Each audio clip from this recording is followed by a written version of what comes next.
이번에도 일본 관련 소식이 있네요. 일본 결국 우길기 달고 제주 관함식에 올 듯.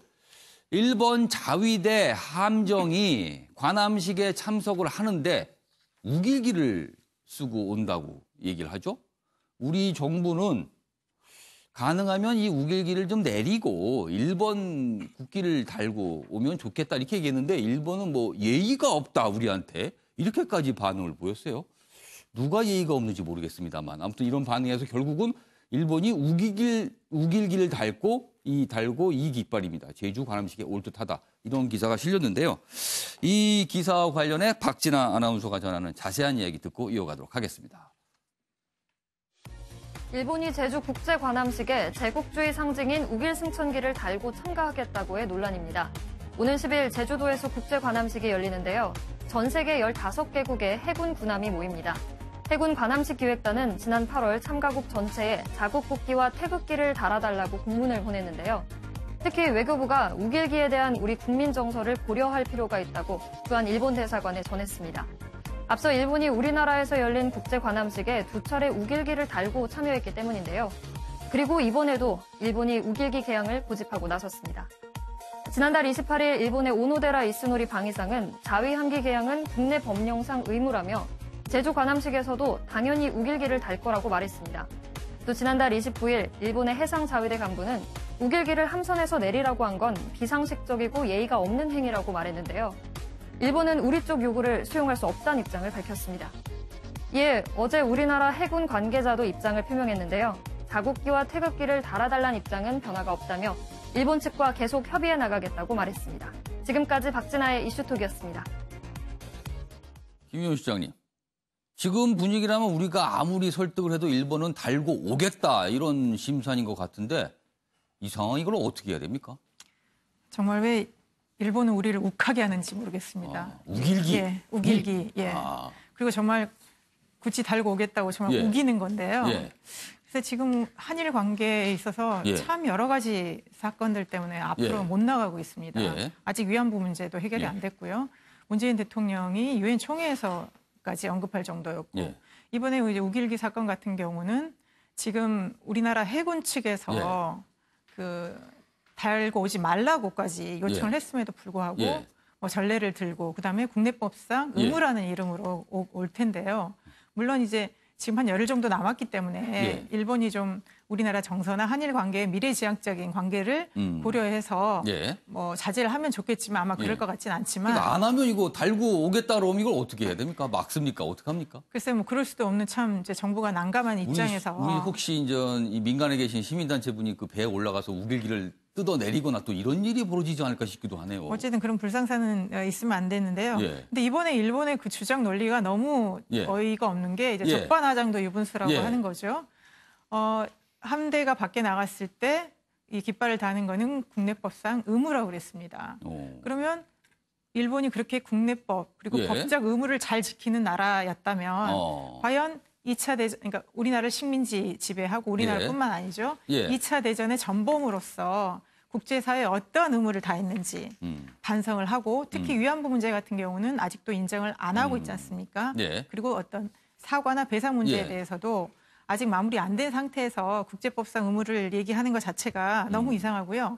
그리고 또 한 가지 그 깃발을 다는 게 국가 주권의 상징이라 그랬는데 그렇게 자기 나라의 주권은 소중하면서 과거 우리 나라의 주권을 빼앗고 폭압적인 식민 통치를 했던 과거의 역사를 정말 그 다시 우리가 상기하지 않을 수 없는 그런 사건인 것 같습니다. 일본 측이 이번에 우리의 요구에 대해서 예의가 없다라는 반응, 아까 방금 전에 소개해드렸는데 사실 예의가 없는 게요. 따지고 볼 일이 우리가 지난 평창 동계올림픽 당시에 한반도기를 들고 동시 입장한 경우가 있었습니다. 저희가. 그때 사실은 한반도기에는요. 독도도 다 표시돼 있거든요. 원래는. 근데 일본 측에서 조금 반발하기 때문에 평화를 강조하기 위해서 우리가 그 독도를 지도에서 일부러 뺐습니다. 우리는 이 정도 배려해 주거든요. 근데 일본은요. 일장기 달고 오면 될 걸. 왜 굳이 저 우길기를 달라고 하는지 의도가 분명히 있어 보이는데 일단 윤기찬 변호사. 일본 국내법상으로는 우길기를 다는 게 문제가 안 된다고 합니다. 그러나 독일 경우엔 나치 상징인 이 이른바 하켄크로이츠 우리로 치면은 갈고리 십자가 정도 되는 뭐 이런 번역이 되는데 독일은 그걸 불법으로 만들었거든, 나치의 상징이라고. 근데 일본은 우길기 자체를 그런 조치 아무도 안 취하고 있습니다. 그래서 좀 마음대로 쓰고 있거든요. 이것도 좀 문제 아닐까요? 뭐 전쟁에 대해서, 전쟁을 일으킨 거에 대해서 예. 진정한 사과를 아직 하고 있지 않은 나라이기 때문에 다만 이제 아까 말씀하신 대로 욱하는 감정은 국민들 다 가슴에 예. 있죠. 그런데 이제 위정자 입장에서는 이것을 감정적으로만 대할 것은 아니다라는 생각이 듭니다. 이게 98년도하고 2008년도에도 똑같이 우기를 달고 왔거든요. 그렇죠. 그때는 또 왔다 그러네요. 네, 왔고 해서 저는 이거를 현실을 직시하고 국력을 키우자, 조용히 키우면 되는 것이지 이게 사실 해결 방안이 없어요. 왜냐하면 초청한 국가가 그렇다고 오지 말라 할 수도 없는 그렇죠. 거고. 이게 관함식이라는 게 해군들이 와서 이제 우호도 다지고 이런 행사인데. 그러니까 예를 들면은 이것을 만약에 일본에 요청을 해가지고 일본이 이번에 우길기 우리가 내리고 간다. 일장에 달고 갈게. 이렇게 협상이 끝난 마당이면 이걸 공표해도 돼요. 그런데 그 협상도 이제 반대할 의사가 분명하고 해결할 기미가 안 보이는 사안을 갖다가 이렇게 덜컥 이슈화 시키는 것은 사실은 저는 위정자 입장에서 여야 뭐 가릴 거 없이 바람직하지 않다 이렇게 생각되고요. 이게 우리가 이렇게 공분을 살 정도의 역사를 앞으로 만들지 않으면 돼요. 그래서 국력을 키우는 계기로 삼아야 된다 이렇게 생각합니다. 힘을 키워야 된다. 그럼 뭡니까? 일본이 우리를 좀 우습게 알아서 깃발을 마음대로 달고 온다는 얘기가 돼버리는데 더 기분이 안 좋은데요? 지난번에 보면 정상회담 때요. 평양 정상회담 때 보면 한반도기에 독도가 그려져 있던 걸로 저는 기억이 그렇죠. 되는데. 그때는 정상회담 당시에는 그려져 있었어요. 거기에 대해서 일본은 아무 말도 안 했거든요. 그러니까 뭐 우방국이 아니라서 그런지 몰라도 어찌됐든 저는 개인적으로 이것은 뭐 그렇다고 북한 국력이 우리보다 낮다는 건 아니고 거기는 깡패 국가니까 발언을 조심해야 됩니다만. 어쨌든 요즘은 잘 안 쓰더군요. 그 말은. 어찌됐든 이 정상적인 외교 하에서는 마음속에 가둬두고 국력을 키우는 계기로 삼아야 된다 생각합니다. 알겠습니다. 이번에는 중국인데요. 이 역시 우리하고 관계가 되는데 조금 유쾌하지 않습니다. 이 내용도. 무장 헬기 탄 시진핑 한반도 주도권 대미 무역 전쟁 겨눴다. 이렇게 되어 있습니다. 무장 헬기 여기 있습니다. 지금 이 무장 헬기에 시진핑 중국 국가주석이 탑승을 해서 헬멧까지 썼죠. 그리고 작동을 해 보이는 모습을 보였는데 이 방문한 부대가요. 한반도 유사시의 신속 대응군이랍니다. 그러면은 한반도에 그리고 북한에 무슨 일이 발생했을 때는 밀고 들어가는 부대랍니다. 거기를 가서 시진핑 주석이 시범을 보인 겁니다. 헬기를 타서. 굉장히 뭔가 상징적인 의미가 있는데요. 여기 보겠습니다. 종전선언 논의 등서 중국의 역할 부각 의도가 아닌가 이렇게 분석이 돼 있고요. 홍콩 언론은요. 근육질 가시한 푸틴을 흉내냈다. 이건 또 약간 좀 비꼰 듯한 보도네요. 푸틴 흉내를 낸 거다. 이렇게 보도가 있다고 합니다. 최윤선 의원님, 시진핑 주석의 이 부대 방문과 이런 헬기 탑승, 이거 어떤 의미가 있을까요? 일단 트럼프 대통령, 푸틴 그리고 시진핑 다 엮어서 저희들이 스트롱맨이라고 표현하지 않습니까? 그러니까 어떤 국가 지도자로서 군을 저렇게 방문한다는 것은 대외적으로 어떤 강한 이미지 그리고 밀리지 않겠다. 특히 미국과는 지금 무역 전쟁이 벌어지고 있고 군사적으로도 남중국해에서 서로 대치하는 훈련도 하고 있고 해서 미국과는 무역적으로나 군사적으로 그 어떤 경쟁 관계에 있기 때문에 그런 측면에서 본다면 이번 방문이 굉장히 어떤 미국의 대외적으로 주는 이미지가 크다고 볼 것이고 특히 이제 한반도 유사시의 신속 대응군을 갖다가 방문했다는 것 자체가 한반도에 주는 메시지를 보는데 저는 그것과 같이 그 어떤 대내적인 메시지도 크다고 봅니다. 사실은 대내적인 메시지. 중국 대내적인. 그러니까 시진핑 국가주석이 중국 대내적으로 보면은 굉장히 그 집단 지도 체제에서 자신의 독재 권력을 지금 강화하는 쪽으로 가고 있거든요. 거기에 대한 불만도 중국 내부에서 지금 여러모로 터져 나오고 있습니다. 그래서 군을 방문해서 어떤 군 기강을 잡는다든지 내부적으로 기강을 잡는 그런 것도 동시에 노리고 있지 않나 이렇게 저는 보고 있습니다. 지금까지 최경선 의원께서는 베이징 특파원을 역임하셨기 때문에 여기 나와 계신 분들도 물론 지각을 갖고 계시지만 그래도 좀 더 깊은 남다른 분석력을 갖고 계시니까 아마 시청자 여러분께 좀 귀담아 들으셨으면 하는 생각이 듭니다. 이게 중국은 한반도에 진입을 훈련하는 부대에 가서 무장 헬기를 타고요. 일본은 우길기를 고집을 하면서 제주도에 오고요. 이걸 어떻게 우리가 좀 대응할지 약간 좀 여러 가지 생각이 좀 교차하는 상황이 아닌가 싶습니다. 자, 이번엔 신문에 실린 사진 몇 장 보도록 하겠습니다. 첫 번째 사진입니다. 북에서 온 평양 남북 정상회담 선물 송강과 곰이 이렇게 돼 있습니다. 일단 검은 목줄이 수컷 송강, 그리고 약간 빨간색이 들어간 목줄이 암컷 곰입니다. 북한에서 지난 27일 보내준 이 풍산개인데요. 평양 방북 당시 김정은 위원장이 문재인 대통령에게 이 풍산개 사진을 보면서 선물로 드리겠다 이렇게 약속을 했는데 그 약속을 이행한 겁니다. 그래서 27일 넘어왔고요. 청와대에서 기리게 된다고 하는데요. 이 풍산개는 북한의 천연기념물이라고 합니다. 그런데 풍산개 하면 생각나는 게 있죠. 이미 청와대에 풍산개 마루가 있습니다. 이번에 동생일까요?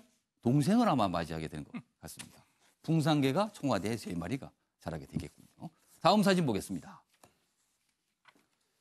자, 문재인 대통령입니다. 문 대통령 우중 산책 깊은 생각. 지난 금요일서부터 주말 사이에 양산에 내려가서 뭐 휴가를 좀 보내고 왔죠. 연가까지 포함해서.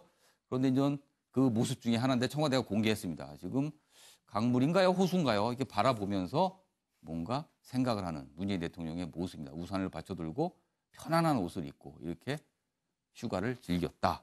이런 사진인데요. 이거와 관련해서 조금 생각해 볼 문제가 있지 않나 싶습니다. 외국 정상, 특히 트럼프 대통령의 경우를 보면요. 시도 때도 없이 휴가를 가지만 휴가를 가도 거창하게 갑니다. 자신의 뭐 별장을 찾아가지만 또 미국 대통령들은 또 국가에서 갖고 있는 별장을 방문해서 휴가를 보내기도 하고 많은 나라 정상들이 국가 별장을 가거든요. 근데 우리나라는 대통령이 사용할 국가 별장이 없습니다. 대통령 휴가지가. 과거에 청담대가 있긴 했지만 폐쇄됐거든요. 그렇다면 사실 저렇게 대통령이 개인 사저에 가서 지내는 게 편할 수도 있지만 대통령이기 때문에 경호 문제라든가 아니면 긴급사항이 발생을 했을 때 대통령이 어떤 지휘를 할 수 있는 여건이 안 될 거거든요. 그 부분은 조금 생각을 해볼 문제가 아닌가 싶은데 김철 교수께서는 이 상황 좀 어떻게 보십니까? 예, 집권 초기부터 사실 저 문제 제기가 있었습니다. 그러니까 그 지금 청남대 반환 이후에 대통령이 쉴 곳이 없고 또 무엇보다도 이제 휴가 중에 유사 상황이 발생했을 때 이제 그 지휘권이 어떻게 그렇죠. 이제 작동하기가 아무래도 사저면 그런 시설이 미비할 거거든요. 여기서 좀 뭐 한 정치권은 또 좀 이제 눈치 보느라고 뭔가 또 이 휴양 시설을 별도로 하면은 또 민주주의 시대에 왜 이제 이렇게 또 대통령의 좀 그런 뭐 특권이나 이런 부분들을 좋지 않느냐 이렇게 또 시비가 있을 것 같으니까 또 이제 별도로 적극적인 국회의원들이 그런 얘기하면 일단 곱지 않죠 시선이. 또 거기다 이제 뭐 전용기 문제도 있었는데요. 지금 이 상황에서는 보면 지금 뭐 남북 관계도 그렇고 아까 뭐 중국, 일본 이런 여러 가지 지금 동아시아의 여러 지금 그 긴박한 정세들이 있지 않습니까? 이제 그래서도 평화도 중요하지만 그걸 이루기 위해서라도 상당히 이제 외교력을 이제 발휘할 필요가 많은데 지금 이제 해외의 그 국가 원수들의 휴양지들이 사실 다 그런 외교의 그 현장으로 활용이 되는 거거든요. 사용할 수 있는 곳입니다. 그렇습니다. 그래서 너무 이게 이제 뭐 대통령의 특권이라든지 뭐 이제 그런 부분을 한번 볼 건 아니고 지금 오히려 그런 이제 쉼의 공간 자체도 이제 이 그 국가의 여러 가지 운명을 위한 좀 이 외교의 현장으로서 만들 그런 시각도 이제 필요하다 보고 또 한편으로는 그렇습니다. 뭐 그러니까 국회의원들이 눈치 본다 그랬는데 자꾸 이제 우리 정치 지도자들은 이제 그 공무를 담당하시는 분들이 뭐 360을 안 쉬고 그것도 또 다 자기 돈을 뭐든지 다 해야 된다 뭐 이런 자꾸 이런 식으로 시비를 걸고 있는데 그런 게 아니라 좀 이제 그런 부분에 대해서도 하나의 우리가 좀 국가 운영을 하는 데 있어서 그 쉼이라고 하는 사실 뭐 워라벨이라고 그래갖고 또 신조어도 만들어지지 않았습니까? 그런 게 이제 국가 운영의 전반적인 지도자의 라이프에도 그렇고 이게 좀 이렇게 이제 배어들 필요가 있다. 그래서 좀 그 계기로 해가지고 전용기 문제부터 해서 휴양지 문제는 좀 별도로 다시 논의를 해야 되고 한 가지 첨언하자면 이제 뭐 군과 좀 협조 속에 그런 휴양시설이 원활한 이제 지휘 체계를 갖출 수 있는 그런 부분으로서 대비하면 훨씬 더 저 국민들에게도 이제 설득력도 있고 또 현재의 정세에도 부응하는 게 아닌가 생각이 듭니다. 유기찬 변호사께서는 대통령 휴양지 문제를 어떻게 보세요? 우리나라 정도 이제 국력이 됐으면 대통령 휴양지나 별장들은 좀 번듯하게 갖출 만도 한데 사실은 여론의 그 눈총이 좀 두려운 건가요? 어떻게 보세요? 기존에 있던 뭐 휴양지 4곳 청남대를 마지막으로 이제 다 폐쇄했는데 폐쇄했습니다. 실제로 그 당시에 문제됐던 이유는 이제 개인적으로 남용했기 때문에 그런 여론이 있어서 그렇게 문제가 됐던 어떤 것이고요. 뭐 권력자의 상징 약간 그런 의미도 있었고요. 공무에 사용한다면 저는 개인적으로 꼭 필요하다고 보고요. 지금 말씀하신 대로 차제에 그 필요한 부분들은 좀 갖춰나갈 필요가 있다라고 생각이 됩니다. 우리나라 대통령들이 해외를 방문하면 되게 그 나라 이렇게 영빈관, 북한 이름은 초대소라고 그래요. 영빈관 같은 데 묵게 되는데 우리는 사실 마땅하게 없습니다. 그래서 해외 정상이 오시면은 되게 서울 시내에 있는 호텔에 묵거든요. 그 문제도 조금 고민을 해봐야 되지 않을까 싶기도 합니다. 이 차제예요. 자, 이번에 사회기사 좀 보겠습니다. 여기 보시죠. 서울신문입니다. 맘충들이 미미 쿠키를 키웠다. 오, 이게 무슨 말입니까? 혐오는 피해자를 겨눴다. 최근에 미미 쿠키, 이른바 이제 포장갈이라고 이렇게 입이 붙었죠. 실제로는 어떤 대형마트에서 파는 과자를 이 미미 쿠키에서 만든 것처럼 포장지를 바꿔서 판매다. 이게 들통이 났죠. 그래서 지금 뭐 여러 가지 얘기가 나오는데 아무튼 그 관련 내용이네요.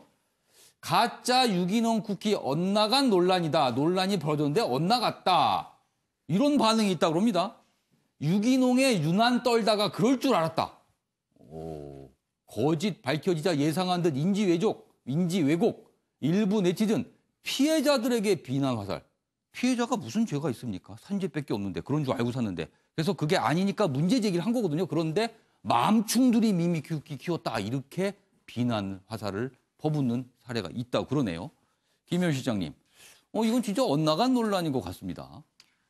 저는 그 맘충이랄지 막 이런 단어만 일단 들었을 때도 너무 불편하거든요. 우리가 지금 일상에서 그 어떤 혐오를 가리키는 여러 가지 단어들이 있지 않습니까? 그게 지금 너무나 자연스럽게 쓰는데요. 그러니까 충이라는 붙이는 거 참 많습니다. 그러니까 이전에 처음에 몇 년 전에 이제 된장녀, 호화로운 어떤 그런 사치 생활을 하는 뭐 그런 여성을 가리켜서 아니 된장이 얼마나 좋은 음식인데 거기다 된장을 갖다 붙입니까? 그러면서 시작된 게 점점 이제 격렬해졌는데요. 저렇게 어쨌든 엄마를 어떤 그런 벌레에 비유한다는 것 자체가 너무 그렇기 때문에 사실 이게 뭐 사회적인 용어로도 이제 좀 덜 썼으면 좋겠다는 생각이 좀 들고요. 그럼 저희가 이게 좀 소개를 잘못했나 봅니다. 맘충이라는 기사가 들어가면 손댔겠네요. 네, 그렇죠. 특히 엄마들 입장에서는 그렇고요.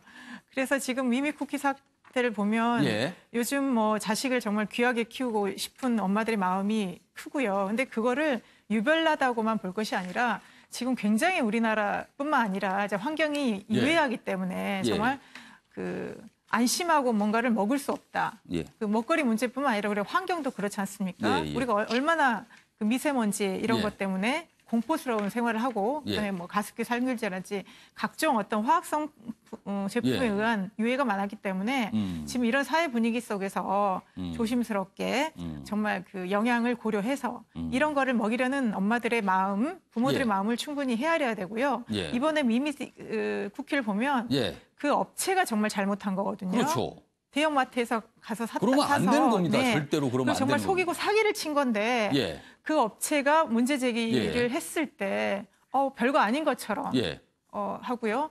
그거에 대해서 지금 어떤 그 경찰이나 이런 조치들도 좀 미온적인 것 같습니다. 그래서 잘못한 부분에 대해서 가야지 이게 이상하게 우리 요즘 사회의 어떤 혐오를 부추기는 그런 걸로 가는 건 정말 바람직하지 않은. 그러니까 불똥이 엉뚱한 데 떠서 선의의 피해자가 발생해서는 안 됩니다. 이거는 문제가 있는 것을 정확히 고쳐야 되는 문제인데 엉뚱한 논란으로 가고 있지 않나 싶습니다. 자, 이번에도 사회기사 하나 좀 보겠습니다. 여기 보시죠. 환율 오를지 내릴지의 배팅. 불법 도박 개선안 일당 공고. 불법 도박을 했는데 그 불법 도박의 대상이 환율이랍니다. 우리는 통상 환율은요. 뭐 환율 거래, 뭐 금융 쪽에서 듣는데 도박에 등장을 했네요. 환율이요. 여기 보면 외환 선물 거래로 위장을 했고요. 실질적인 환율 거래는 않는데 사실상 홀짝 도박과 마찬가지다. 오를까 내릴까를 맞추면 배팅을 해서 돈을 챙겼다. 이 말이네요. 자, 김실 교수님.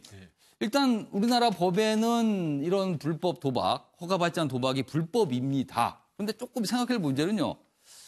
배팅, 외국에 보면 참 배팅이 많습니다. 특히 유럽 국가들은 온갖 걸로 다 배팅을 합니다. 특히 스포츠 대회가 열리거나 어떤 무슨 시상식을 앞두면 누가 상을 받을까 우승할까라고 돈을 걸고 많은 분들이 참여해서 뭐 얼마의 뭐 배팅 상금이 왔다 뭐 이런 얘기 나오는데 우리나라에서 이렇게 배팅에 대해서 거의 근본적으로 막는 이유는 뭘까요? 이건 좀 이번에 고민을 좀 해봐야 되는 문제 같기도 합니다. 이건. 예. 뭐 우선 뭐 이렇게 뭐 자본주의 사회의 특징입니다. 그러니까 양적인 그 가치가 지배하는 사회다 보니까 이 모든 것을 다 이제 그 수량으로 환원해가지고 다 게임화 시킬 수 있는 거죠.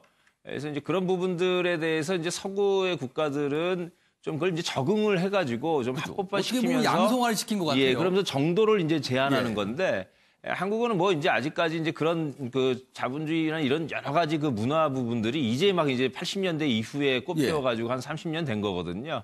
그러다 보니까는 이제 아주 산업화를 이루었던 초기의 그 법제도 자체가 현재 이제 문화에 좀 이제 적응이 안 되는 측면들이 있죠. 그래서 그런 부분도 이제 좀 고쳐야 할 이제 필요가 있고 또 다른 한편으로는 이제 또 그 점을 좀 유의해야 되겠다고 좀 생각이 드는데 왜 자꾸 이렇게 이제 그 뭔가 이게 좀 이렇게 도박이라든지 배팅이라든지 이런 부분으로 자꾸 그 이 두뇌 회전이 가느냐 말입니다. 최근에 기사 보면 이 도박, 불법 도박과 관련된 기사가 참 많이 나옵니다. 그리고 많이 적발이 되고 있어요. 그게 보면은 이제 지금 벌써 여러 가지 그 경제 활동의 기회라든지 경제 가치를 창출하는 다른 이제 좀 새로운 산업이라든지 이런 것들이 지금 아직 만들어지지 못한 상황이기 때문에 그렇거든요. 그래서 이 도박 문제를 단순하게 이걸 하는 사람들의 도덕적인 문제라든지 이렇게만 접근할 문제가 아니고 우리의 좀 이제 그 경제 체제를 좀 어떻게 좀 개선시켜 나갈 것인지 이런 부분에서 좀 새롭게 좀 접근할 필요도 있는 문제가 아닌가 생각이 듭니다. 많은 분들이 어디 가서 열심히 일할 대상이 없고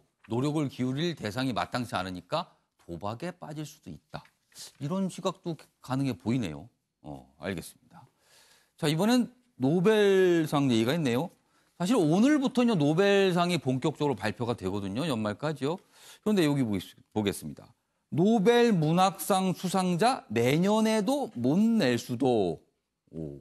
미투 여파 올해는 이미 시상 않기로 생리의학상 수상자 오늘 발표. 노벨 문학상이요. 왜 문제가 되면요. 여기 있습니다. 스웨덴 할리먼이 선정을 하는데 그 선정위원회 남편이 되시는 분이 한 분 계십니다. 근데 그분이 굉장히 선정 과정에 영향력을 행사한다라고 알려져 있는데 그분이 이른바 미투 운동과 관련이 돼서 이 공정성에 문제가 있다. 이건 좀 문제다라고 해서 이 노벨 문학상 자체의 신뢰가 떨어졌다. 그래서 올해는 못 내고 내년에도 못 낼 수 있다. 이런 얘기가 나오고 있습니다. 노벨 문학상 항상 나올 때마다 너무 서구 편향 아니냐 이런 논란이 있었는데 이번에 미투까지 엮여서 상 자체의 존립이 지금 위기다. 이런 내용이 실려 있습니다.